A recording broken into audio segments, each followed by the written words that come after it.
इस सीरीज ने सिर्फ क्रिकेट को नहीं बदला, इसमें कई सारे इमोशंस जगाए गए, रिकॉर्ड्स तोड़े गए और हमें एक नया भारत जन्म लेता हुआ दिखा। गौतम गंभीर का रिडेम्पशन आर्क, शुभमन गिल की कप्तानी ने यह दिखा दिया कि ये नया युवा इंडिया दुनिया को फतेह करने के लिए बिल्कुल तैयार है। ये है तेंदुलकर एंडरसन ट्रॉफी 2025, जिसकी कहानी आप सब लोग बिल्कुल मिस नहीं कर सकते। तेंदुलकर एंडरसन ट्रॉफी 2025, ये नाम जितना आइकॉनिक है उससे ज्यादा लेजेंडरी ये पूरी सीरीज थी। हर मैच 5वें दिन तक गया, 25 दिन तक हमें पूरा टेस्ट क्रिकेट देखने को मिला और हर सेशन में यहाँ पर गेम पलट गया। तेंदुलकर एंडरसन ट्रॉफी शुरू होने से पहले अगर सबसे ज्यादा दबाव किसी के ऊपर था तो वो थे हमारे हेड कोच गौतम गंभीर। हर कोई कह रहा था कि उनको टेस्ट क्रिकेट की कोचिंग छोड़ देनी चाहिए क्योंकि उनसे उस फॉर्मेट में बिल्कुल भी रिजल्ट्स नहीं आ रहे। हमें यही देखने को मिला जहां बॉर्डर गावस्कर ट्रॉफी में 3-1 से टीम इंडिया को हार का सामना करना पड़ा था और उससे पहले तो न्यूजीलैंड से अपनी ही सरजमी पर उनको 3-0 से एक व्हाइट वॉश भी मिला। तो एक गौतम गंभीर की टेस्ट कोचिंग के अंडर ये कुछ बहुत ही गंभीर समस्याएं थी जो हमें देखने को मिल रही थी। और अब तो टेस्ट क्रिकेट से 3 सबसे बड़े दिग्गज खिलाड़ी जो कि रोहित शर्मा, विराट कोहली और रविचंद्रन अश्विन इस फॉर्मेट को छोड़कर जा चुके थे। तो अब मौका था यहाँ पे गौतम गंभीर के पास कि वो एक नई यंग और एक फ्रेश टीम बनाए जो जाकर इंग्लैंड और बाकी जगह पे अपनी डोमिनेंस दिखाए। तेंदुलकर एंडरसन ट्रॉफी 2025 किसी मूवी से कम तो नहीं थी। हर मोड़ पे हमें ट्विस्ट एंड टर्न्स देखने को मिले, सस्पेंस, थ्रिलर, सब कुछ देखने को मिला। जहां पर मैच कभी एक तरफ था तो दूसरे पल में दूसरी तरफ मुड़ गया था। ये सीरीज आइकॉनिक होने वाली है, इसकी झलकियां हमें पहले टेस्ट मैच से ही देखने को मिल गई थी। हेडिंगली लीड्स में जब टीम इंडिया ने पहली इनिंग्स में बल्लेबाजी करी तो यशस्वी जायसवाल, शुभमन गिल और ऋषभ पंत ने तीनों ने शतक जड़ दिए और ये दिखा दिया कि टीम इंडिया का बैटिंग यूनिट कितना ज्यादा प्रॉमिसिंग लगने वाला है। जहां पर इन तीनों खिलाड़ियों ने शतक जड़े और ऋषभ पंत ने तो पहली बार ऐसा कारनामा किया जहां पर दोनों इनिंग्स में उन्होंने एक शतक जड़ा हो और ऐसा करने वाले वो पहले एशियन विकेटकीपर बल्लेबाज बन गए। तो बहुत मजा आया हमें शुरू से ही टीम इंडिया की बल्लेबाजी को देखकर, जहां पर यंगस्टर्स ने स्टेप अप किया। सीनियर खिलाड़ी जैसे कि केएल राहुल, रविंद्र जडेजा, उन्होंने भी स्टेप अप किया और अपनी टीम के लिए हमेशा कंट्रीब्यूट ही किया। पर फिर इंग्लैंड की तरफ से भी हमने पहले टेस्ट में देखा कि बेन डकेट ने कैसे 149 रन की एक पारी खेली और इंडिया से एक जीता जिताया मैच छीन लिया। तो कभी भी इस मैच में हमें ये नहीं लगा कि यार ये ऑपोजिशन बिल्कुल आगे है, ये तो आराम से जीत ही जाएगी। जहां भी हमें ऐसा लगने लगा था एक नया ट्विस्ट और टर्न तो आ ही गया था और पहले टेस्ट मैच से ही इस बात की एक नींव बन गई थी कि आगे ये सीरीज कैसी होने वाली है। दूसरे टेस्ट मैच में हमें यह देखने को मिला कि कैसे टीम इंडिया ने एजबास्टन का घमंड तोड़ दिया। कई सालों से वो इस मैदान पर नहीं जीत पा रहे थे और एक टैबू उनके पीछे बना हुआ था कि टीम इंडिया एजबास्टन बर्मिंघम में टेस्ट मैचेस नहीं जीत पाती। दूसरे टेस्ट मैच में हम सबको लग रहा था कि इंग्लैंड ने जिस तरीके से अपने बेसबॉल वाले अंदाज में खेला था पहले टेस्ट मैच में, इंडिया के लिए बहुत मुश्किल होगा कमबैक करना और टीम इंडिया का बॉलिंग अटैक बहुत ज्यादा इनएक्सपीरियंस था। पर कौन ही जानता था कि आकाशदीप वहां पर बिल्कुल चुपचाप मेहनत कर रहे थे और मस्त मौके का इंतजार कर रहे थे कि कब उन्हें मौका मिले और वो इंग्लैंड के वहीं पे छक्के छुड़ा दें। ऐसे ही हमें देखने को मिला जहां पर आकाशदीप ने अपनी ही गेंदबाजी से उस पूरे टेस्ट मैच को पलट दिया और बल्लेबाजी में चाहे शुभमन गिल की बात करें जिन्होंने 259 रन की पारी खेली थी पहले इनिंग्स में और दूसरे इनिंग्स में 160 रन की पारी से उन्होंने बता दिया कि फ्यूचर कितना सिक्योर है टीम इंडिया का और उनको अगर टेस्ट टीम का कप्तान बनाया गया है तो कुछ सोच समझकर ही बनाया गया। तो जितने भी ट्रोल्स उनके ऊपर हो रहे थे, जितना भी उनका मजाक उड़ रहा था, उन सबका एक करारा मुंह तोड़ जवाब शुभमन गिल ऑलरेडी दे ही चुके थे। इसके साथ यशस्वी जायसवाल की एक 87 रन की पारी पहली इनिंग्स में जिसने टोन सेट कर दी, केएल राहुल की सेकंड इनिंग्स में 50, इन सब कॉन्ट्रीब्यूशंस ने टीम इंडिया को एक मैच विनिंग सिचुएशन में डाल दिया था। यहां से लग रहा था कि शायद अगर इंग्लैंड अपने अंदाज में खेले, जेमी स्मिथ हो गए, जो रूट हो गए या फिर हम बेन डकेट, जैक क्रॉली, इन सब की बात करें, हर कोई टॉप फॉर्म में था और हैरी ब्रुक को देखकर हम सबको तो लग रहा था कि यार इंग्लैंड शायद फिर से रन बना देगी। पर उस टेस्ट मैच में हमें पता चल गया कि ये वाला टेस्ट सिर्फ आकाशदीप के लिए बना हुआ है। पूरे मैच में 10 विकेट्स लेकर, जहां पर पहली इनिंग्स में उन्होंने 4 विकेट चटकाए थे और दूसरी इनिंग्स में 6 विकेट चटकाकर उन्होंने बिल्कुल इंग्लैंड की टीम को उन्हीं के मैदान पे धराशाही कर दिया और वहां पर टीम इंडिया ने एक ऐतिहासिक जीत रच दी। तीसरे टेस्ट मैच में जो लॉर्ड्स में खेला गया था वहां हमें देखने को मिली जिद बेन स्टोक्स की तरफ से, जहां उन्होंने बल्लेबाजी से भी कुछ रन बनाए और गेंदबाजी से तो उन्होंने पूरा पासा पलट दिया था।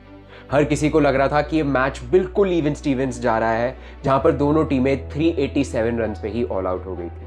उसके बाद टीम इंडिया को चौथी इनिंग्स में 193 का टारगेट मिलता है और वहां पर इंडिया थोड़ा फेवरेट्स तो हो ही गई थी इस मैच को जीतने के लिए, पर बेन स्टोक्स ने अपनी जिद और अपने पैशन से पूरा गेम पलट दिया। उन्होंने इस सीरीज में हाईएस्ट विकेट्स भी ली और उस सीरीज में उन्होंने इतने विकेट और उस मैच में इंपॉर्टेंट टाइम पे विकेट चटकाकर उन्होंने इंग्लैंड को वो मैच जिता दिया। और मोहम्मद सिराज और रविंद्र जडेजा जिन्होंने आखिरी विकेट के लिए इतनी मेहनत करी थी, उनकी मेहनत पर एकदम पानी फिर गया। एक टाइम पे जो लग रहा था कि शायद टीम इंडिया 2-1 से आगे हो जाएगी अब इस सीरीज में, बेन स्टोक्स ने अपनी गेंदबाजी से पूरा मैच पलट दिया और इंग्लैंड 2-1 से सीरीज में आगे हो गई और 22 रन से ये मुकाबला उन्होंने अपने नाम कर लिया। ये टेस्ट सीरीज पैशन का भी बहुत ही बड़ा एग्जाम्पल थी, जहां चौथे टेस्ट में हमें देखने को मिला कि कैसे ऋषभ पंत को इंजरी हो गई थी और उसके बाद भी वो एक फ्रैक्चर्ड टो के साथ बल्लेबाजी करने आए, जहां पर वो जानते थे कि उनके देश को इस वक्त उनकी कितनी ज़रूरत है, उनकी टीम को इस वक्त उनकी कितनी ज़रूरत है, और वो सिर्फ यही बात को ध्यान में रखते हुए वापस खेलने आ गए। ऋषभ पंत की वॉरियर स्पिरिट को तो हम सब जानते हैं, उसमें कोई नई बात है नहीं, पर जिस तरीके से वो टीम के लिए खेलने आए और उन्होंने अपना बेस्ट दिया, उससे ये दिखता है कि यहाँ पे सारे खिलाड़ी कितना ज़्यादा कमिटेड थे अपनी टीम को जिताने के लिए, खुद अच्छा करने में और खुद टीम के लिए एक इम्पॉर्टेंट हिस्सा बनने में। यही हमें इंग्लैंड की टीम से देखने को मिला, जहां बेन स्टोक्स को भी इंजरी हुई थी, उनका हैमस्ट्रिंग पुल हो गया था, फिर भी वो लगे हुए थे उस मैच में और एंड तक लड़ते रहे। और चौथे टेस्ट मैच में तो हमें कमाल ही देखने को मिल गया, जहां पे हमें लग रहा था कि बिल्कुल एक वन साइडेड डिफीट होने वाली है टीम इंडिया के लिए। इंग्लैंड ने पहली इनिंग्स में 659 रन बनाए और उसके बाद टीम इंडिया दूसरी इनिंग्स पे थोड़ा सा जल्दी सिमट गई थी। उनके पहले ओवर में 2 विकेट जल्दी गिर जाते हैं और हमें लगता है कि एक बहुत ही भारी डिफीट टीम इंडिया के हाथ लगने वाली है। पर वहां पर केएल राहुल और शुभमन गिल ने एक ऐसी पार्टनरशिप कर दी जिसको देख के हमें एकदम राहुल द्रविड़ और वीवीएस लक्ष्मण की याद आ गई। 2001 में उन्होंने ऑस्ट्रेलिया के खिलाफ जो पार्टनरशिप करी थी, कुछ वैसी पार्टनरशिप केएल राहुल और शुभमन गिल ने भी करी। केएल राहुल ने बनाए 90 रन और शुभमन गिल, जिनके उंगली में चोट लग गई थी, फिर भी उन्होंने 103 रन की एक ऐसी पारी खेल दी जो शायद उनका करियर हमेशा के लिए डिफाइन कर देगी। और रविंद्र जडेजा और वॉशिंगटन सुंदर ने भी कुछ ऐसा ही कारनामा किया, जहां पर उन्होंने इंग्लैंड की टीम को एकदम फ्रस्ट्रेट करके रख दिया। सब लड़ने आ गए थे जडेजा और वॉशिंगटन सुंदर से, क्योंकि वो इतना इरिटेट और फ्रस्ट्रेट हो गए थे कि कैसे बल्लेबाज इतने टाइम तक खेल पा रहे हैं और इनको वो बिल्कुल आउट ही नहीं कर पा रहे। वॉशिंगटन सुंदर विकेट भी चटकाते रहे, अच्छा करते रहे और उन्होंने 101 रन की एक बहुमूल्य पारी भी खेल दी थी। उसके बाद रविंद्र जडेजा ने भी 107 रन बनाए और इस पूरी सीरीज में वो एक लोन वॉरियर रहे जो कभी भी हार नहीं मानता और एक ऐसे शेर, चाहे कितने भी बूढ़े हो जाए, शिकार करना कभी नहीं भूलता। तब से लेकर अब तक रविंद्र जडेजा ही हैं जो टेस्ट क्रिकेट में टीम इंडिया के लिए हमेशा परफॉर्म करते हैं और अपनी ऑलराउंड स्किल से किसी भी कंडीशन में मैच पलट देते हैं। चलिए अब एक एक करके नजर डालते हैं कि भारत के हर एक प्लेयर ने इस पूरी ऐतिहासिक सीरीज में क्या क्या कॉन्ट्रीब्यूशंस दिए हैं और क्यों ये भारतीय टेस्ट टीम आगे जाके और भी किले फतेह करने वाली है। आइए सबसे पहले शुरू करते हैं leader of the ship, the captain Shubman Gill. जब ये सीरीज शुरू हुई थी या फिर इस टीम का स्क्वाड ही अनाउंस हुआ था, हमें लग रहा था यार अरे शुभमन गिल की तो टीम में ही जगह नहीं बनती, ये क्यों खेल रहे हैं और इनकी क्या जरूरत है इस टीम में। उसके साथ साथ कप्तान बना देना अपने आप में एक बहुत ही खराब डिसीजन लग रहा था। सेना में उनकी एवरेज इतनी बेकार थी, चाहे हम बीजीटी की बात करें या उससे पहले इंग्लैंड या साउथ अफ्रीका जहां भी उन्होंने खेला था, वहां पे उनके बिल्कुल रन्स नहीं थे और टेस्ट क्रिकेट में वो काफी इनकंसिस्टेंट थे। तो हमें तो लग रहा था कि शुभमन गिल तो बिल्कुल भी डिजर्व नहीं करते हैं कैप्टनसी, क्योंकि वो एक तो यंग इतने हैं और उन्होंने टेस्ट क्रिकेट में कुछ ऐसा नहीं किया जिसमें वो खुद को प्रूव कर पाए। उसके अलावा उन्होंने अपने बैट पे प्रिंस लिखवाया, जिसका भी काफ़ी मजाक उड़ने लगा, जहाँ पे वो कह रहे थे कि वो बहुत ओवर कॉन्फिडेंट हो रहे हैं और खुद को बहुत ज़्यादा विराट कोहली समझ रहे हैं। विराट कोहली से उनके कंपैरिजन्स तो हमेशा से ही होते रहे और हर किसी ने ये भी बोला कि जान के बीसीसीआई इनको एक पोस्टर बॉय बना रही है, क्योंकि लोग इनको नेक्स्ट कोहली की तरह देखते हैं। और हमें इस सब डाउट्स के साथ शुभमन गिल को देखकर लग ही नहीं रहा था कि ये टीम इंडिया के लिए कभी टेस्ट में कप्तानी अच्छे से कर भी पाएंगे। फिर बात आ जाती है पहले टेस्ट की, जहां शुभमन गिल ने अपने बल्ले से सबकी बोलती बंद कर दी। चाहे टीम इंडिया वो मैच हार गई हो, पर शुभमन गिल ने शतक बना के पहली इनिंग्स में ये दिखा दिया है कि इस सीरीज में वो अपनी किस्मत खुद बदलने वाले हैं। पहला टेस्ट चाहे टीम इंडिया हार गई हो, पर एक ये बहुत बड़ा पॉजिटिव मिला था। उसके बाद दूसरी टेस्ट में हमें देखने को मिला जहां 259 रन की पारी उन्होंने खेल दी और सेकंड इनिंग्स में तो 160 रन बना दिया और ये दिखा दिया कि ये वो शुभमन गिल नहीं है जो हमेशा से ओवरसीज में अंडर परफॉर्म करता था, सेना में रन्स नहीं बनाया करता था। ये नया शुभमन गिल है जो कि वर्ल्ड क्रिकेट को बहुत डोमिनेट करने वाला है। इसके साथ शुभमन गिल काफी ज्यादा मैच्योर हुए इस पूरे टूर में और उन्होंने 10 पारियों में 754 रन बनाए और उनका औसत रहा 75.4, जो कि अपने आप में एक बहुत बड़ा रिकॉर्ड है। एक टाइम पे एक खिलाड़ी जिसको देख के लग रहा था कि ये टेस्ट टीम में है ही क्यों, आज वो जाकर सुनील गावस्कर, गैरी सोबर्स और ऐसे दिग्गज खिलाड़ियों के रिकॉर्ड्स तोड़ रहे थे। इस टेस्ट सीरीज के बाद तो हर कोई कहने लगा कि शुभमन गिल ही वो राइट इंसान है जो टीम इंडिया को टेस्ट क्रिकेट में आगे लेकर जाएंगे। वो टीम इंडिया का प्रेजेंट भी है और टीम इंडिया का फ्यूचर भी है। अब हम चलते हैं यशस्वी जायसवाल की तरफ, जिन्होंने अपने बल्लेबाजी से काफी ज्यादा लोगों को अट्रैक्ट किया था।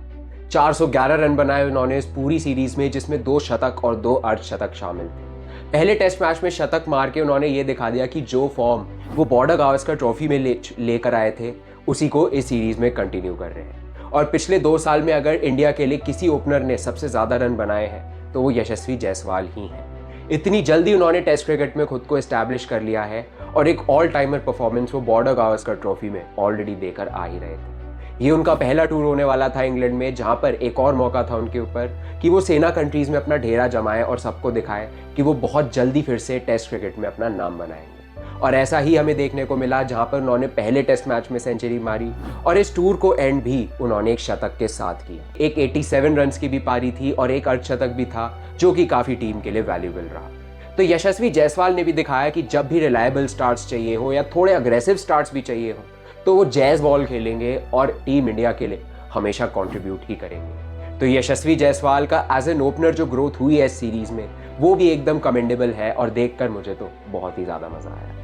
उसके अलावा केएल राहुल की अगर बात करें तो वो इस टीम में उन्होंने एक बड़े भाई का रोल किया है। जैसे हम किसी मूवी में देखते हैं कि एक बड़ा भाई या फिर एक बड़े मेंटोर का क्या रोल रहता है, वैसा रोल केएल राहुल ने किया।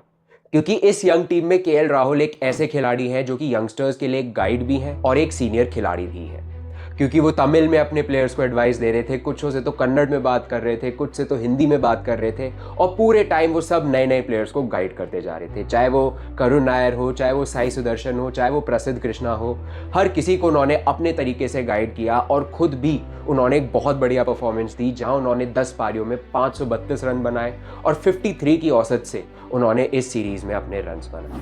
तो इन पर भी काफ़ी सवाल उठते थे कि टेस्ट टीम में इनकी क्यों जगह बन रही है, क्योंकि बॉर्डर गावस्कर ट्रॉफी में इनका एवरेज परफॉर्मेंस था और उससे पहले इंडियन कंडीशंस में तो बहुत खराब था। उस सब के बावजूद केएल राहुल ने यहाँ पर बहुत अच्छे से खेला और एक बड़े भाई का और एक सीनियर खिलाड़ी का इस टीम में बखूबी रोल किया। अब बारी आ जाती है हमारे very own Spiderman Rishabh Pant की। और इनको स्पाइडरमैन कहना गलत तो नहीं होगा, क्योंकि जिस तरीके से ये फील्ड में कूद बांधते हैं उसको देखकर तो मुझे या तो स्पाइडरमैन या सुपरमैन की ही याद आ जाती है। और जिस तरीके से वो विकेट कीपिंग करते हुए पीछे से एंटरटेन करते रहते हैं अपनी टीम को और अपनी टीम का मनोबल बढ़ाकर रखते हैं, वो देखकर तो बहुत ज़्यादा अच्छा लगता है। और जिस तरीके से टेस्ट क्रिकेट में वो सालों से खेलते आए हैं, एक लेजेंडरी परफॉर्मेंस देते हुए आए हैं, उन्होंने तो ये दिखा दिया है कि टेस्ट क्रिकेट में वो इस वक्त एक बहुत ही लेजेंडरी स्टेटस पर है। जब भी जरूरत पड़ी है टेस्ट क्रिकेट में तो ऋषभ पंत ने टीम इंडिया के लिए हमेशा कुछ ना कुछ करा ही है और ये तो कोई नई बात नहीं। मैनचेस्टर में वो एक ब्रोकन टो के साथ खेलने आ गए, जहां पर उनको फ्रैक्चर हो गया था और हम कभी सोच भी नहीं सकते थे कि इस हालात में कोई भी प्लेयर वापस खेलने आ जाएगा। ऋषभ पंत ने कभी हार नहीं मानी और वो जिंदगी में उन्होंने अपने कभी हार नहीं मानी, तो ये क्रिकेट का मैदान क्या चीज़ थी। यहाँ पर वो खेलने आए, उन्होंने 54 रन की यहाँ भी एक पारी खेल दी और इंग्लैंड को ये दिखा दिया कि चाहे कुछ भी हो जाए मुझे, मैं अपनी टीम के लिए ज़रूर लड़ने आऊँगा। इस मूव ने तो इंग्लैंड की टीम को भी काफ़ी ज़्यादा चौंका दिया था और काफ़ी ज़्यादा इमोशनल कर दिया था कि कैसे एक खिलाड़ी इतनी चोट में, इतने दर्द में खेलने आ गया है। ऋषभ पंत ने हमेशा ये करके दिखाया और हमेशा, चाहे ज़िंदगी के स्ट्रगल्स हो या क्रिकेट के स्ट्रगल्स हो, सबसे लड़कर ही दिखाया और अपने निराले अंदाज में उन्होंने भी टीम इंडिया की इस एम्फैटिक परफॉर्मेंस में बहुत ही योगदान दिया। जिस खिलाड़ी की अभी बात होने वाली है वो तो है अपने वन एंड ओनली सर जी। रविंद्र जडेजा ने यह दिखा दिया है कि वो है टीम इंडिया के द रॉक। जिस तरीके से उन्होंने बल्लेबाजी करी, गेंदबाजी करी, टीम इंडिया को हमेशा मैच में रखा ही है। 500 से ऊपर रन बनाए उन्होंने इस पूरी सीरीज में, जहां पर उनका औसत 68 का रहा है। तो जब भी टीम इंडिया को इनकी जरूरत पड़ी है, जडेजा ने ही अपना हाथ ऊपर किया है। चाहे वो टेल के साथ बल्लेबाजी करना हो, और थोड़ा फ्रस्ट्रेशन भी दिखता था उनके ऊपर कि वो टेल के साथ इतनी मेहनत कर रहे हैं, बल्लेबाजी कर रहे हैं, पर टीम इंडिया के लिए मैचेस फिनिश नहीं कर पा रहे। लॉर्ड्स में जो तीसरा टेस्ट खेला गया था, हमें जडेजा और सिराज के मुंह पर यही मायूसी देखने को मिली थी। और उसके साथ हमने ये देखा कि कैसे वो टेलेंडर्स के साथ बल्लेबाजी करते गए पर टीम इंडिया को जिता नहीं पाए। उसके बाद जब मैनचेस्टर की बारी आई, वहाँ पर उन्होंने ऐसा शतक जड़ दिया जिन्होंने बेन स्टोक्स और उनकी पूरी टीम का चेहरा ही उतार दिया। और अपने बल्लेबाजी से ही तो सबसे ज़्यादा उन्होंने सीरीज़ में कंट्रीब्यूट किया है और हमेशा अपने टीम के लिए रन्स ही बनाए हैं। तो हमारे रॉयल नवगान द सर रविंद्र जडेजा हमेशा टेस्ट क्रिकेट में स्टेप अप करते हैं, चाहे सेना कंडीशंस हो, इंडियन कंडीशंस हो। और अगर वो टेस्ट क्रिकेट में इस वक्त नंबर 1 ऑलराउंडर है तो वो इसलिए है क्योंकि वो ऐसे कंट्रीब्यूशन दे देते हैं जो कभी भी कोई ऑलराउंडर दे ही नहीं सकता। तो तभी रविंद्र जडेजा हमारे लिए एक once in a generation allrounder है जो कभी भी टीम के लिए लड़ना नहीं छोड़ते और अपने टीम के लिए एक पत्थर बन के रहते हैं जिसको कभी भी कोई नहीं तोड़ सकता। और इस सीरीज को अगर टीम इंडिया ने बराबर किया है तो बहुत बहुत बहुत बड़ा योगदान है सर रविंद्र जडेजा का। अब जिस खिलाड़ी की बात होने जा रही है वो है इस टीम के हार्ट और इंजन, मियां भाई डीएसपी मोहम्मद सिराज। भाई इनकी जितनी तारीफ कर दी जाए उतना कम है, क्योंकि ये खिलाड़ी सिर्फ और सिर्फ अपने देश के लिए खेलना चाहता है और इतने इमोशनल इंसान है ये कि सिर्फ इनको अपने देश के अलावा कुछ नहीं दिखाई देता। जब भी टीम इंडिया को इनकी ज़रूरत पड़ी है क्रूशियल सिचुएशंस में, इन्होंने अपनी गेंदबाजी से पूरा का पूरा मैच पलट के रख दिया। पहला टेस्ट मैच इनका बिल्कुल अच्छा नहीं जाता और सब कहते हैं कि सिराज में शायद वो बात नहीं रही। फिर जब दूसरा टेस्ट मैच एजबास्टन का आ जाता है, वहाँ पर सिराज एक इनिंग में 6 विकेट लेते हैं और पूरा पासा वहीं पलट देते हैं। उसके साथ तीसरे टेस्ट मैच में सिराज को देखकर हमें बहुत ज़्यादा मायूसी हुई थी, क्योंकि वो टीम इंडिया के लिए बल्लेबाजी से उस टाइम मैच जिताना चाहते थे, पर अफसोस वो ऐसा कर नहीं पाए। कितना मेहनत करता है ये खिलाड़ी हमारे लिए, पर फिर भी इसको वो जस्टिस नहीं मिलता। सिराज को भी उस दिन कुछ ऐसा ही लग रहा था, पर इस सब के बावजूद चौथे और पांचवें टेस्ट मैच में अपनी गेंदबाजी से इन्होंने सब कुछ पलट के रख दिया। 5 मैचेस में इन्होंने चटकाए 23 विकेट और अपनी गेंदबाजी से उन्होंने 5वां टेस्ट मैच तो बिल्कुल जिता ही दिया। विराट कोहली कहते थे 60 ओवर्स ऑफ हेल, जो उन्होंने 2021 की इंग्लैंड सीरीज में बोला था पूरी टीम को कि for the next 60 overs this England team should feel like hell. वहीं पे सिराज ने इस टेस्ट मैच में बोला for the next 60 minutes I will make this England team feel like hell. और इसी जज्बे को, इसी जुनून को उन्होंने कंटिन्यू रखा और टीम इंडिया को एक इम्प्रॉबेबल मैच वहीं जितवा दिया। 35 रन चाहिए होते हैं इंग्लैंड को और 4 विकेट उनके अभी भी बचे होते हैं और 5वें दिन आते आते लगता है कि ये मैच तो इंग्लैंड आराम से जीत जाएगी और 3-1 से सीरीज अपने नाम कर लेगी। पर सिराज कहते हैं भाई आज नहीं, आज तो मेरा दिन है और मैं अपने जुनून और पैशन से पूरा गेम खत्म कर दूंगा और अपने दम पे टीम इंडिया को सीरीज बराबर करके दूंगा। और जब भी सिराज खुद पर बिलीव करते हैं जस्सी भाई की जगह, तब कुछ ऐसी स्पेशल चीज़ें ही करके देते हैं। और इसके बाद हर कोई उन्हें कहने लगा कि I only believe in my self, जो वो पहले कभी कहा करते थे कि I only believe in Jassi भाई। और डीएसपी होने के नाते उन्होंने कई सारे इंग्लैंड बल्लेबाजों को टाइम टू टाइम गिरफ्तार ही करा है। अब एक ऐसे खिलाड़ी की बात होने वाली है जो कि फ्यूचर में आके इंडिया के स्पिन अटैक को संभालने वाला है, और वो है नन अदर देन वॉशिंगटन सुंदर। 2021 में उन्होंने गाबा में क्या किया था वो हम सब जानते ही हैं, और जब भी क्रूशियल मोमेंट्स आते हैं तो वॉशिंगटन सुंदर भी अपना हाथ खड़ा कर लेते हैं। हमें यही देखने को मिला, चाहे वो 2025 का भी मैनचेस्टर का टेस्ट मैच हो या फिर 5वां टेस्ट ओवल में खेला गया हो। वॉशिंगटन सुंदर ने गेंदबाजी से भी काफ़ी कंटेन किया, विकेट चटकाए और उन्होंने 47 की एवरेज पे 284 रन बनाए 4 टेस्ट मैचेस में। तो बल्लेबाजी से उन्होंने दिखा दिया कि वो क्या क्या कर सकते हैं। और रविचंद्रन अश्विन की जगह जो खाली हो गई थी ना इस टीम में, वहाँ पे वॉशिंगटन सुंदर ने अब अपना नाम लिख लिया। और इतनी अच्छी गेंदबाजी और इतनी रिलायबल बल्लेबाजी और जो टेक्निक उनकी है, वो देखकर लगता है कि वो इस टीम में कहीं भी बल्लेबाजी कर सकते हैं, कभी भी कर सकते हैं। और शायद ऐसा ही खिलाड़ी टीम इंडिया इस वक्त मिस कर रही थी। तो एक पजल जो बन गया था टीम इंडिया की स्क्वाड में, आई थिंक उसका रिमेनिंग पीस शायद वॉशिंगटन सुंदर ही है। और ऐसे ही वॉशिंगटन सुंदर ने कमाल की परफॉर्मेंसेस दी, चाहे जडेजा के साथ उन्होंने मैनचेस्टर में शतक जड़ा हो और आखिरी टेस्ट मैच में जो उन्होंने जॉश टंग, गस एटकिंसन की धुलाई करी थी, वो तो एकदम तारीफ करना योग्य है। जिस तरीके से उन्होंने 50 रन बनाए, क्विक फायर 50 बनाई और इंग्लैंड के लिए 378 रन का टारगेट सेट किया, जो कि अपने आप में एक बहुत बड़ी बात थी। तो वॉशिंगटन सुंदर भी टाइम टू टाइम कॉन्ट्रीब्यूशंस देते रहे और इस टीम के लिए बहुत अच्छा करते रहे। और इन्होंने अब ये दिखा दिया है कि रविचंद्रन अश्विन का जो उत्तराधिकारी है वो अब वॉशिंगटन सुंदर ही है। Last but not the least, ऐसा खिलाड़ी जिसने क्रूशियल मोमेंट्स पे टीम इंडिया के लिए अपनी गेंदबाजी और बल्लेबाजी दोनों से मैच पलट दी, और ये है हमारे सबसे नए नवेले ऑलराउंडर आकाशदीप। अपनी बैटिंग से अगर कोई फ्रस्ट्रेट कर सकता है ऑपोजिशन को, चाहे वो ऑस्ट्रेलिया हो या इंग्लैंड हो, तो वो आकाशदीप ही है। बड़े बड़े खिलाड़ी नहीं कर पाए जो आकाशदीप ने यहाँ करके दिखा दिया। 5वें टेस्ट में उन्होंने बनाए 66 रन्स, जहां पर वो एज ए नाइट वॉचमैन आए थे और ऐसी धुलाई करी उन्होंने इंग्लैंड के गेंदबाजों की जो वो शायद जिंदगी भर याद रखने वाले हैं। और पूरे सेशन उन्होंने खेला और पूरे दिन इंग्लैंड के गेंदबाज उनको आउट तक नहीं कर पाए। जायसवाल के साथ उन्होंने एक यादगार पार्टनरशिप कर ली और उसके बाद जब गेंदबाजी की बात आई वहां विकेट्स ली। एजबास्टन में अगर टीम इंडिया इतने साल बाद जीती तो वो आकाशदीप के 10 विकेट के हॉल के बाद ही जीती। और जिस तरीके से वो मेहनत मशक्कत करते रहे, टीम के लिए कंट्रीब्यूट करते रहे, वो उनको सबसे अलग बनाता है। मोहम्मद शमी इस टीम में नहीं है, बट उनका उत्तराधिकारी भी इस वक्त टीम इंडिया को मिल गया है, जहां पर आकाशदीप अपनी बॉलिंग से बहुत ज़्यादा इंप्रेस कर रहे हैं और अपनी बल्लेबाजी से तो कर ही रहे हैं। तो ये भी एक ऐसा पीस है जिगजॉ पजल के जो शायद टीम इंडिया ढूंढ रही थी। और अब टेस्ट क्रिकेट में तो आकाशदीप अपना और ज़्यादा नाम कमाने वाले हैं। और जिस तरीके से गौतम गंभीर ने इनको बैक किया ना, वो एकदम कमेंडेबल था, जहां पर आकाशदीप ने क्रूशियल सिचुएशंस पे विकेट्स लिए, रन्स बनाए और बिल्कुल टीम इंडिया को हर मैच में रखा।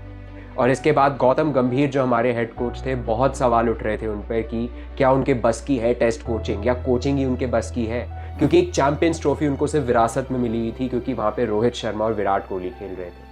पर यहाँ गौतम गंभीर ने दिखा दिया कि वो कैसे टीम कल्चर को बैक करते हैं, जहाँ पे इंडिविजुअल्स को नहीं टीम को क्रेडिट दिया जाता है और सिर्फ यही सोचा जाता है कि एज अ टीम ये इंडियन क्रिकेट टीम कैसा परफॉर्म करेगी। प्लेयर्स पे फोकस नहीं होता, जो गौतम गंभीर हमेशा से कहते हैं और हमेशा से उन्होंने टीम की ही तारीफ करी।